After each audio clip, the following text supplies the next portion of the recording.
আমরা আমাদের চারপাশে অনেক সময় নানা রকম অসঙ্গতি দেখে থাকি।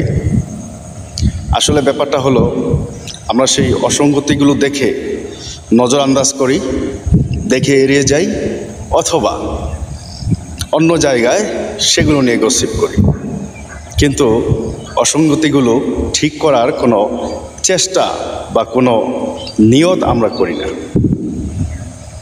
আসলে এই ব্যাপারে একটা হাদিস রয়েছে। হুজুর পাক সাল্লাল্লাহু আলাইহি ওয়াসাল্লাম বলেছেন যে ব্যক্তি অন্যায় করে এবং যে ব্যক্তি অন্যায় সহে, দুজনই সমান অপরাধী। এবং যে ব্যক্তি সেটা দেখলো কিন্তু সেটা শেষ করার চেষ্টা করলো না বা সেটা মিটিয়ে দেওয়ার চেষ্টা করলো না, সেও সমান অপরাধী।